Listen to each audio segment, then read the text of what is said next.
For 6 years, the doors of tradition appeared to remain slightly open, the language of reconciliation remained carefully polished, and the public was encouraged to believe that one day the distance between King Charles III and Prince Harry might somehow be quietly repaired.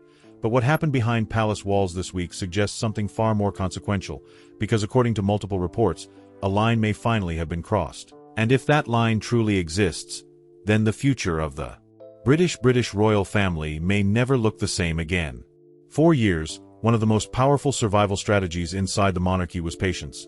Because patience allowed uncomfortable interviews to pass, patience allowed documentaries to fade from headlines, patience allowed memoirs to dominate bestseller lists before eventually losing momentum, and patience allowed public criticism to be absorbed without visible retaliation, yet patience, as history repeatedly teaches every institution, only works until one moment changes the meaning of silence.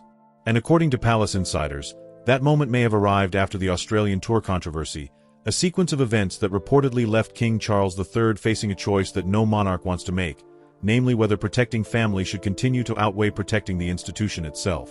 And this is where the story becomes significantly more complicated, because the issue was never simply about family gatherings, summer invitations, or photographs of smiling grandchildren standing on royal lawns. The issue was about leverage, symbolism, institutional power, and perhaps most importantly, about who still controls the emotional center of the crown. So let me ask you something before we go further. If you were a father, a grandfather, and at the same time the guardian of a 1,000-year institution, would you choose family peace, or would you choose institutional survival? That question may sound emotional, but inside Buckingham Palace, emotional questions often carry constitutional consequences, and according to recent reporting, when Prince Harry publicly suggested that an invitation to Sandringham could be entertained, palace observers immediately noticed something unusual about the wording, because it was not framed as a son asking to come home, it was framed as a negotiation, a condition, a public positioning exercise that subtly moved the burden of reconciliation onto King Charles III. And if that alone were not enough to raise concern, insiders began noticing another layer, because reports suggested that attendance would depend on who else might be present, and suddenly the conversation no longer centered around grandparents and grandchildren, but around the possible presence of Prince William and Catherine, Princess of Wales, two figures who now represent not only popularity inside the monarchy, but increasingly the future operational core of the institution itself. That detail matters more than many viewers realize, because whenever the names Prince William and Catherine, Princess of Wales appear in private royal negotiations, the conversation is rarely personal anymore, it becomes strategic, it becomes constitutional, and it becomes deeply connected to succession, influence, and long-term legitimacy. And if palace sources are correct, this was the exact moment where private discomfort reportedly transformed into institutional concern. But something else had already been building long before that moment, something quieter, less visible, but potentially even more damaging, because according to multiple commentators, the Australian tour became a turning point not because of one single speech, one single photograph, or one single headline, but because the cumulative pattern began to suggest a different relationship between celebrity branding and royal symbolism. And for a monarchy built on service rather than personal monetization, that distinction is not cosmetic, that distinction is existential. While the world watched headlines about public appearances, brand partnerships, documentary deals, and carefully managed media narratives, insiders reportedly began asking a far more uncomfortable question. And that question was not whether Meghan Markle remained popular, and it was not whether Prince Harry remained marketable. The real question was whether the institution itself was being quietly used as emotional currency. And if that sounds dramatic, consider the timing of everything that followed. Because while King Charles III prepared for demanding international responsibilities despite ongoing health concerns, reports suggest that public interventions from Prince Harry created additional political sensitivity during an already fragile diplomatic period, forcing palace advisors to once again evaluate not only family relationships, but national optics. That is when another name reportedly began appearing more frequently in strategic conversations. And that name, unsurprisingly, was Prince William, the future king. Because whether publicly acknowledged or not, Prince William has increasingly become the operational center of long-term royal continuity, and wherever continuity is threatened, Prince William's influence naturally grows stronger. Palace watchers have noticed this shift for years, but now the pattern appears impossible to ignore. When public confidence drops, cameras move toward Catherine, Princess of Wales. When constitutional symbolism is required, photographers focus on Prince William. When uncertainty surrounds succession, headlines mention the Prince and Princess of Wales. That is not accidental media behavior. That is institutional gravity. And this is where the emotional conflict inside the monarchy becomes almost impossible to separate from power itself. Because on one side stands King Charles III, a father balancing compassion with legacy, and on the other side stands Prince William, the future king balancing duty with long-term institutional survival. And somewhere between those two positions stands the unresolved relationship with Prince Harry, a relationship that once symbolized brotherhood, but now increasingly symbolizes competing visions of royal identity. So let me ask you another question. Do you believe Prince William, the future king, still sees Prince Harry as family first, or does Prince William now see Prince Harry as an institutional risk? Because according to insiders, that may be the question quietly shaping every decision behind closed doors. Not the headlines, not the documentaries, not the interviews, but risk. Pure institutional risk. And once an institution begins measuring family through the language of risk, history tells us that the next decisions rarely remain symbolic for long. Invitations become signals. Silence becomes messaging. Absence becomes policy. And what happened this summer may only be the beginning of something far larger. Because as pressure mounted, finances became another uncomfortable part of the conversation, and reports suggest that commercial expectations surrounding the Sussex brand may not have matched reality, creating a situation where proximity to the monarchy suddenly became more valuable than ever before. And if that is true, then the request for royal access may not have been driven purely by sentiment, but by something much more strategic. And when strategy enters a family already divided by interviews, memoirs, documentaries, lawsuits, and public accusations, even a summer invitation can become something far more dangerous than hospitality. It can become leverage. But what happened next reportedly convinced palace insiders that this was no longer about family reconciliation at all, because one decision inside Buckingham Palace appears to have changed everything. And in the next chapter, we need to talk about the moment Prince William, Catherine, Princess of Wales, and King Charles III may have finally decided that accommodation was no longer enough. And what happened after that may shock even long-time royal watchers. The moment an institution stops reacting emotionally and starts responding strategically, the atmosphere inside a monarchy changes in ways the public rarely sees, because what looks like silence from the outside often masks intense calculation behind closed doors, and according to multiple reports, that appears to be exactly what began unfolding inside Buckingham Palace after the Australian controversy pushed internal patience closer to its breaking point. What the world interpreted as another passing royal headline may, in reality, have become the week when King Charles III stopped asking whether reconciliation was still possible, and started asking something far more uncomfortable: whether continued accommodation was now actively damaging the crown. And if that question sounds harsh, remember who was quietly rising at the center of every strategic conversation, because by this stage, palace insiders increasingly understood that every family decision was no longer just about the present reign, it was also about the reign that comes next, and that meant the voice of Prince William, the future king, was becoming impossible to ignore. For years, Prince William built an image based on discipline, stability, and carefully controlled public messaging, while Catherine, Princess of Wales, built something equally powerful, namely trust, consistency, and emotional credibility with the public. And together Prince William and Catherine, Princess of Wales, became more than senior royals, because in the eyes of millions, Prince William and Catherine, Princess of Wales, became the monarchy's insurance policy. That may sound dramatic, but in constitutional institutions, public trust is not public relations. Public trust is political oxygen. And here is where the internal tension reportedly reached an entirely different level, because sources suggest that after repeated controversies, Prince William no longer viewed every Sussex-related headline as an isolated media event, but increasingly as a pattern with financial implications, diplomatic implications, succession implications, and perhaps most importantly, emotional implications for a monarchy already navigating health concerns surrounding King Charles III. So let me ask you something. If you were Prince William, the future king, watching your father manage constitutional duties while simultaneously facing deeply personal health challenges, would you continue tolerating unpredictable public interventions from Prince Harry, or would you quietly begin drawing permanent boundaries? That question matters because reports suggest boundaries may already have been drawn, and not in front of cameras, not through dramatic palace statements, and not through legal decrees, but through something far more powerful in royal culture: access.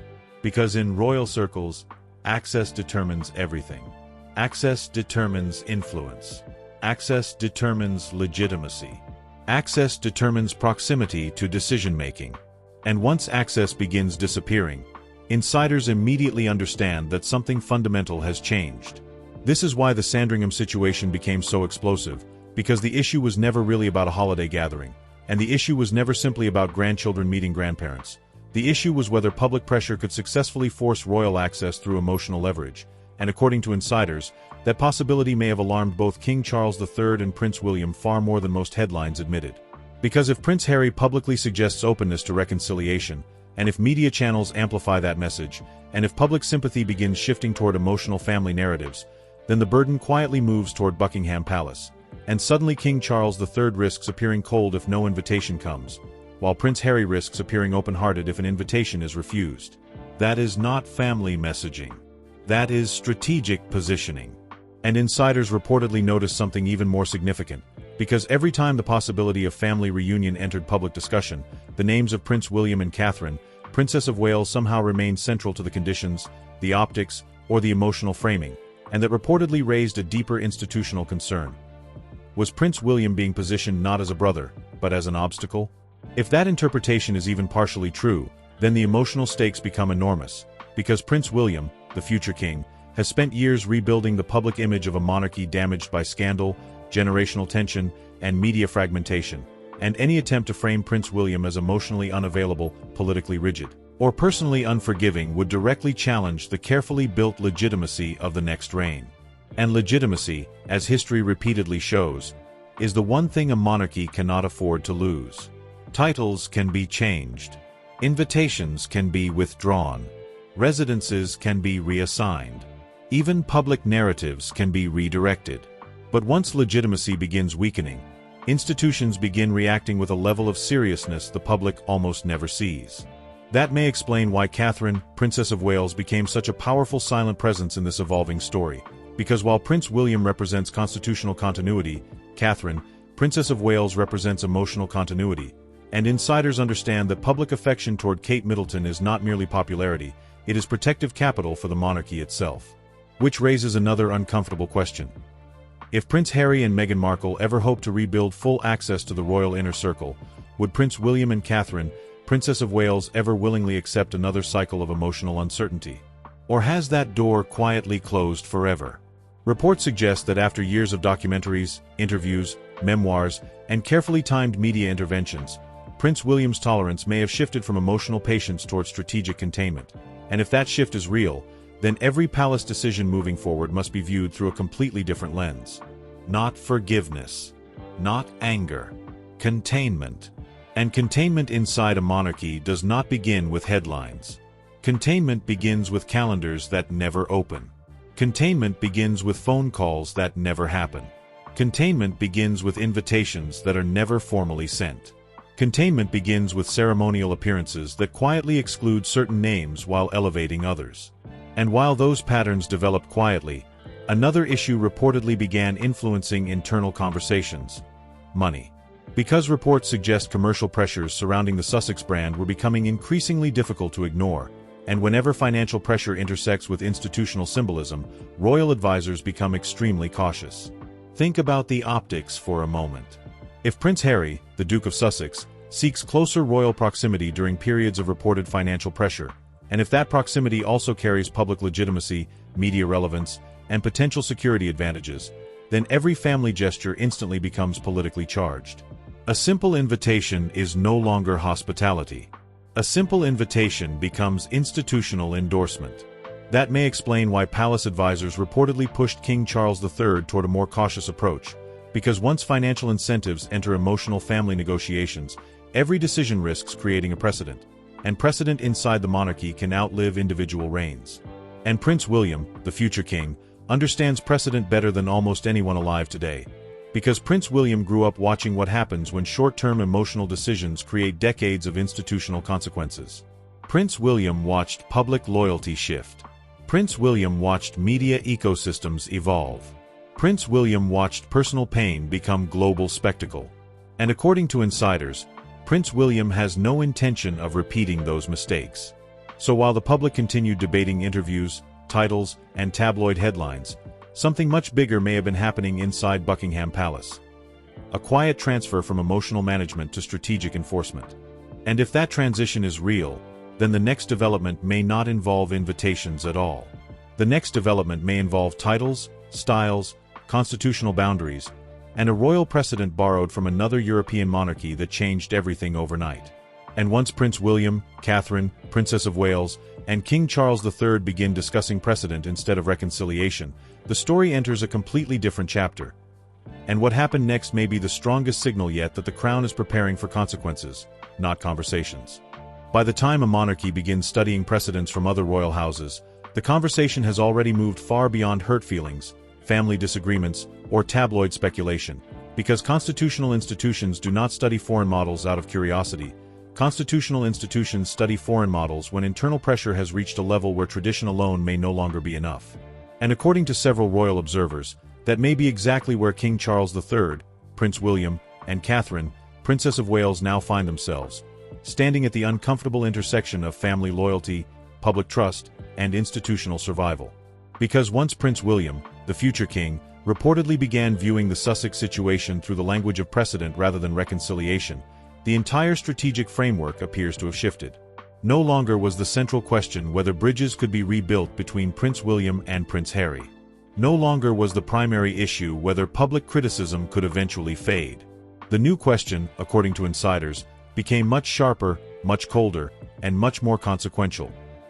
What happens if the institution keeps absorbing pressure without ever establishing consequences? That question may sound theoretical, but in royal history, unanswered pressure eventually becomes policy failure, and Prince William has spent years preparing for precisely that kind of challenge. Unlike previous generations who often relied on emotional instinct, public ceremony, or traditional deference, Prince William increasingly appears to approach royal management with something closer to long-term institutional engineering, and that difference may now be shaping decisions that the public has only just begun to notice. And this is where another European precedent reportedly entered palace conversations, because multiple commentators have referenced the actions of Queen Margrethe II, whose decision to restructure titles within the Danish monarchy shocked observers across Europe, not because the decision was emotional, and not because the decision was personal, but because the decision was unapologetically institutional. Queen Margrethe II looked at the long-term sustainability of the monarchy, redefined who carried royal status, and accepted short-term family discomfort in exchange for long-term constitutional clarity. Now ask yourself something. If Queen Margrethe II could redraw royal boundaries in the name of institutional survival, what stops Prince William, the future king, from studying the exact same blueprint for the British monarchy? That question may feel speculative, and to be clear, no official announcement suggests immediate constitutional action, but reports suggest palace insiders have quietly discussed the implications of title usage, brand association, commercial deployment of royal identity, and the increasingly blurred line between celebrity visibility and institutional legitimacy. And once those conversations begin, history suggests that even symbolic changes can produce very real consequences. Because titles are never just words. Titles carry access. Titles carry credibility. Titles carry commercial value. Titles create doors that ordinary public figures can never open. And when names like Prince Harry, Duke of Sussex, or Meghan Markle appear in headlines connected to commercial ventures, documentaries, podcasts, memoirs, or public advocacy campaigns, royal advisors reportedly understand that the monarchy itself may be indirectly present in every transaction, whether intentionally or not. That is where the tension reportedly became impossible to ignore, because while Prince Harry and Meghan Markle publicly emphasize independence, personal freedom, and life beyond formal royal duties, critics inside royal circles reportedly continue asking one uncomfortable question. If independence is truly the goal, why does royal proximity remain such a powerful strategic asset? And that question becomes even more sensitive when the names of children enter the public conversation, because according to commentators, the use of royal styles, future associations, and symbolic family positioning may have raised deeper institutional concerns inside Buckingham Palace. Not because children themselves are controversial, but because symbolism involving future generations often carries emotional leverage, and emotional leverage inside royal negotiations is something senior advisors reportedly watch very carefully. Which brings us back to Prince William, the future king, because insiders suggest Prince William has become increasingly unwilling to allow emotional narratives to override institutional discipline. That does not necessarily mean Prince William has abandoned family feeling. In fact, some believe the opposite may be true. Some believe Prince William's emotional investment is exactly what makes Prince William's boundaries so firm. because people who understand what was lost often become the strongest guardians of what remains. And if that interpretation is correct, then Prince William's approach to Prince Harry may no longer be driven by anger at all. Prince William's approach may now be driven by pattern recognition. Pattern recognition built over years of interviews. Pattern recognition built over documentaries. Pattern recognition built over memoir revelations. Pattern recognition built over carefully timed media interventions that repeatedly placed the monarchy on the defensive. So let me ask you another question.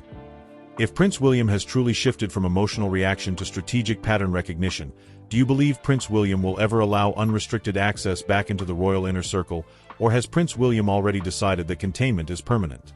That question matters because reports suggest Prince William is not the only figure influencing this transition. Catherine, Princess of Wales, the Princess of Wales, may also represent something much bigger than public popularity. Catherine, Princess of Wales, represents emotional legitimacy. Catherine, Princess of Wales, represents calm under scrutiny. Catherine, Princess of Wales, represents the version of modern monarchy that the public consistently rewards with trust. And when an institution already possesses a trusted future king in Prince William and a trusted future queen in Catherine, Princess of Wales, the incentive to reintroduce unpredictable dynamics becomes dramatically lower. That may sound politically cold, but constitutional systems are designed to prioritize continuity over sentiment, especially when public confidence remains high. Meanwhile, King Charles III reportedly faces an even more personal burden, because every institutional decision involving Prince Harry also carries the emotional weight of fatherhood, legacy, illness, public scrutiny, and historical comparison. Unlike Prince William, who can focus on the future, King Charles III must balance the future with the unfinished emotional debts of the past. And that emotional complexity may explain why change appears to be happening slowly, quietly, and incrementally rather than through dramatic public confrontation. But sometimes incremental change sends stronger signals than dramatic speeches ever could. A missing invitation. A private conversation never scheduled. A public event where cameras focus exclusively on Prince William and Catherine, Princess of Wales. A ceremonial moment where the future of the monarchy is framed without reference to the past. Those details may look ordinary to casual viewers, but to palace watchers, those details often function like constitutional breadcrumbs. And according to insiders, those breadcrumbs may now be forming a very clear path. A path where Prince William, the future king, is no longer merely preparing to inherit the crown, but actively preparing the crown for inheritance. And that distinction could change everything. Because preparing to inherit a monarchy is ceremonial. Preparing a monarchy for inheritance is strategic. One involves waiting. The other involves shaping. One preserves tradition. The other protects survival. And if Prince William has already moved into the second category, then every decision from this point forward must be viewed through a completely different lens. And just when palace observers thought the strategy could not become more calculated, another explosive factor reportedly entered the equation: documentary evidence, legal pressure, media fractures, and sources who once remained silent suddenly beginning to speak more openly than ever before. And what happened when former insiders began talking may have created the strongest challenge yet to the carefully managed public narrative, because in the next chapter, we need to examine why documents, lawsuits, private messages, and collapsing media alliances may be doing what 6 years of headlines never could, forcing the institution to choose action over patience. The most dangerous moment for any carefully managed public narrative is not the moment critics begin speaking, and it is not even the moment headlines become hostile, because institutions and public figures learn how to survive criticism, ignore commentary, and outlast temporary controversy. The truly dangerous moment arrives when people who once benefited from silence begin offering documents, timelines, messages, financial context, and first-hand accounts that suddenly make old rumors feel less like speculation and more like a pattern waiting to be understood. And according to royal observers, that may be exactly where the story surrounding Prince Harry, Meghan Markle, King Charles III, and Prince William has now arrived. Because for years, one of the strongest strategic advantages in modern celebrity culture has been access. And access is far more powerful than most viewers realize. Access shapes magazine covers. Access shapes interview invitations. Access shapes exclusive quotes, flattering profiles, documentary framing, and carefully timed narratives that appear organic while often being strategically coordinated. And when access is working, criticism looks isolated, skeptics look obsessive, and institutions often appear old-fashioned for refusing to adapt. But what happens when access begins losing commercial value? What happens when insiders no longer need permission to speak? What happens when the people who once protected the narrative suddenly begin describing a completely different reality?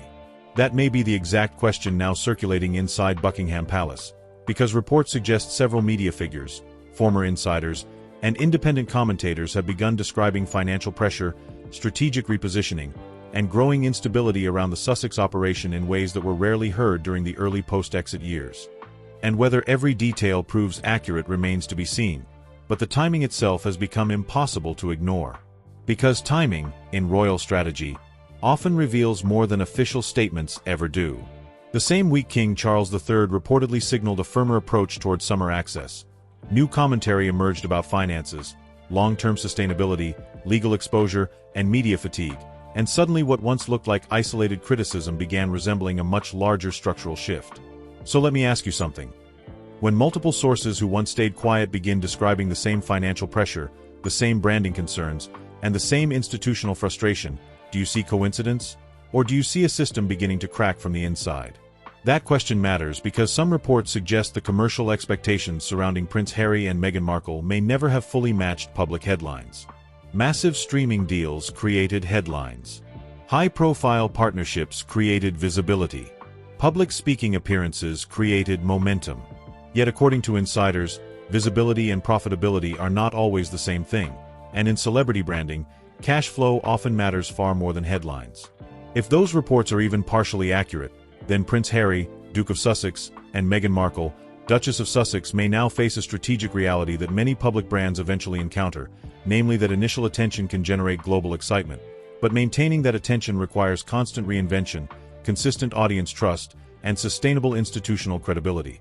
And that final ingredient, institutional credibility, may now be the most difficult to replace.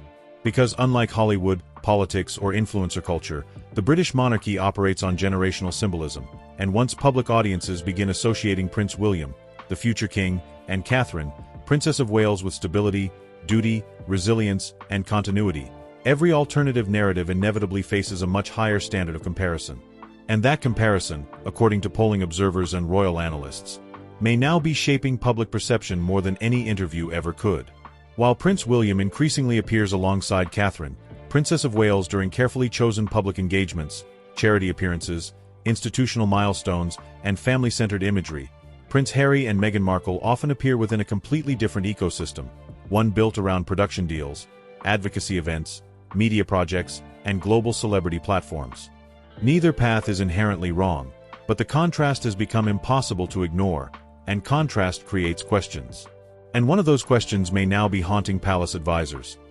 If the public increasingly views Prince William and Catherine, Princess of Wales, as the authentic future of monarchy, does the institution still gain anything from maintaining ambiguous emotional access for Prince Harry and Meghan Markle? Or does ambiguity now create more risk than value? That question becomes even sharper when legal pressure enters the conversation, because reports suggest ongoing disputes, public testimony, document discovery, and private communications have begun reshaping how certain past narratives are being interpreted. Again, it is important to distinguish verified legal facts from public commentary, and reports remain reports. But when court processes begin producing timelines, messages, and contradictions, even the strongest public relations strategy can face unexpected pressure. And pressure, as Prince William reportedly understands better than most, does not always break institutions. Sometimes pressure reveals which structures were already weak. That may explain why Prince William, the future king, reportedly appears increasingly calm rather than reactive, increasingly strategic rather than emotional, and increasingly focused on long-term succession rather than short-term reconciliation. Because Prince William does not need to win every headline. Prince William needs to win the next 30 years. And that difference may explain why palace observers continue noticing something remarkable. The less Prince William responds publicly, the stronger Prince William's institutional position appears to become. Meanwhile, King Charles III reportedly continues balancing two realities that would challenge almost any father. On one side stands public duty, constitutional continuity, health management, diplomatic service, and generational legacy.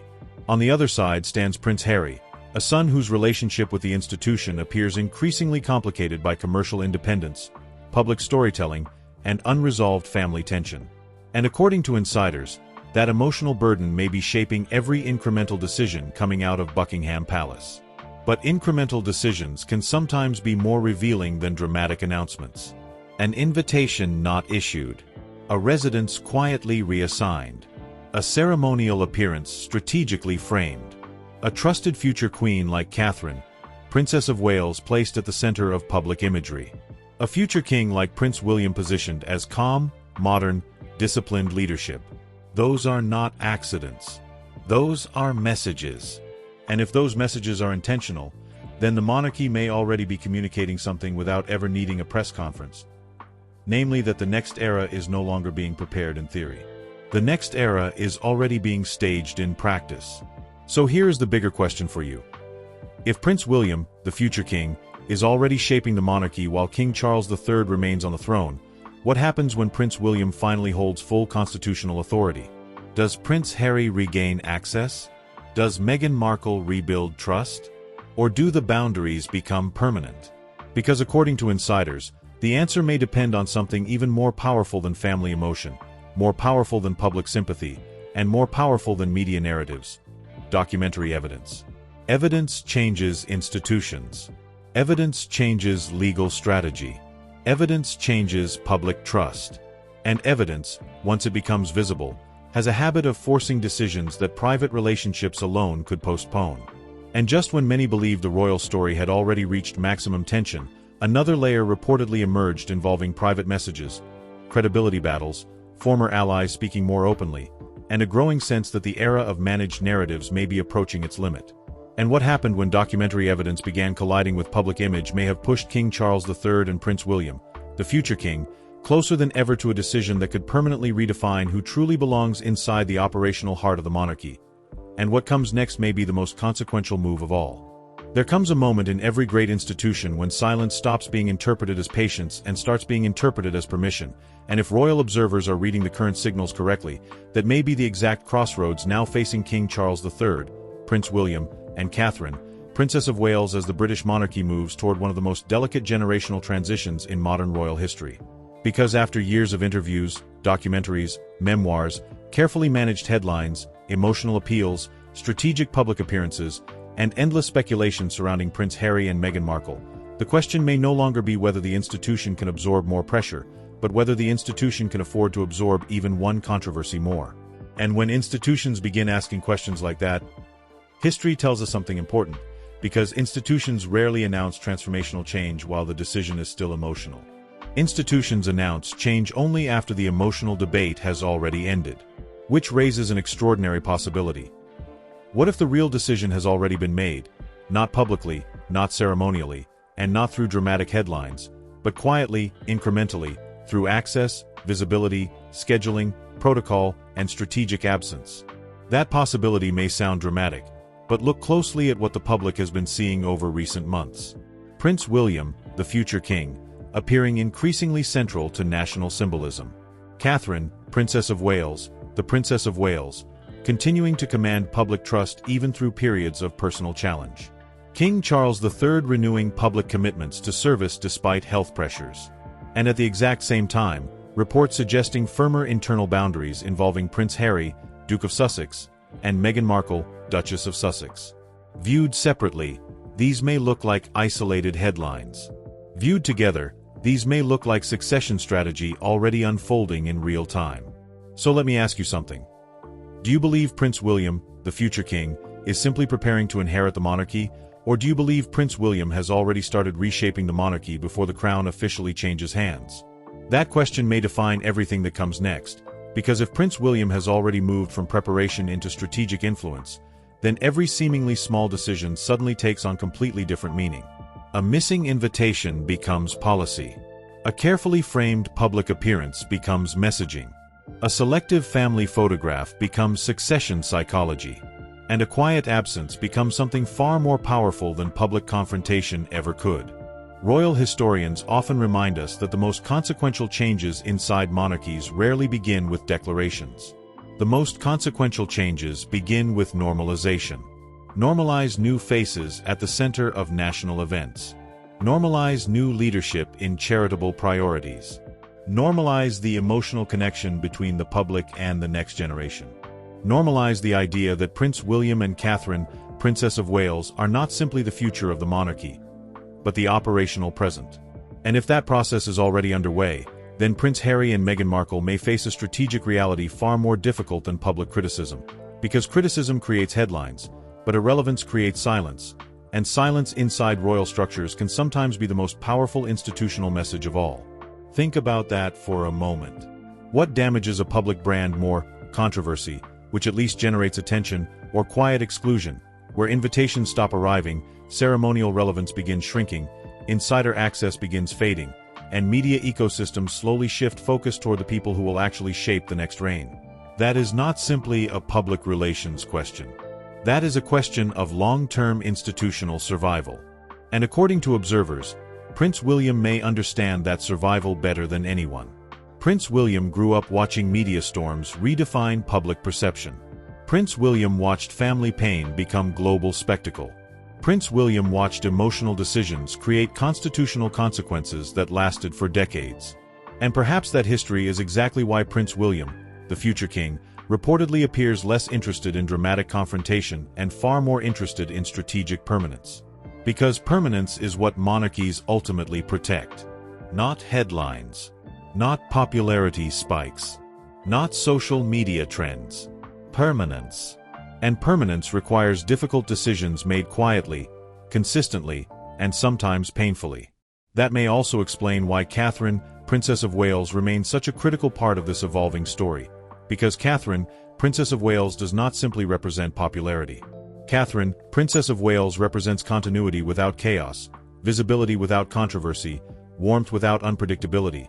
And in a world where public trust is increasingly fragmented, that combination may be one of the most valuable assets the monarchy currently possesses. So here is another question for you. If Prince William, the future king, and Catherine, Princess of Wales, already represent the strongest public version of modern monarchy, what institutional incentive remains for reintroducing unresolved tension into the center of the royal system? That question becomes even more powerful when viewed through the lens of King Charles III, because while Prince William may be thinking about the next 30 years, King Charles III may be thinking about something even deeper. Legacy. Not headlines. Not criticism. Legacy. What kind of monarchy will King Charles III leave behind? A monarchy still negotiating emotional uncertainty, or a monarchy finally defined by clear constitutional boundaries? And if recent signals are accurate, King Charles III may already be answering that question through action rather than words. Not every action is dramatic. Not every action appears on front pages. But every action leaves a record. Every decision creates precedent. Every precedent shapes the reign that follows. And once precedent becomes visible, reversal becomes much harder.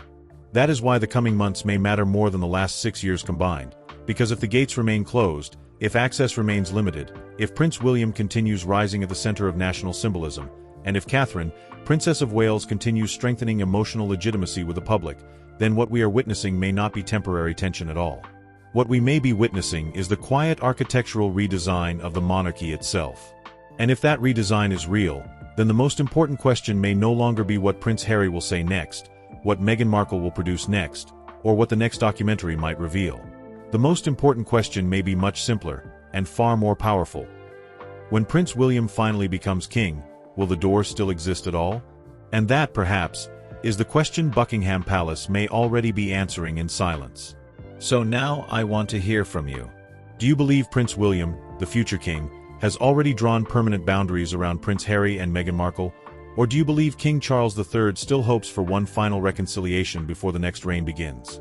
Share your thoughts in the comments below, because your perspective always shapes these conversations. And if you enjoy deep analysis on Prince William, Catherine, Princess of Wales, King Charles III, Meghan Markle, Prince Harry, and the future of the royal family, make sure to like this video, subscribe to the channel, and turn on notifications, because the next chapter of this royal story may be closer than anyone realizes.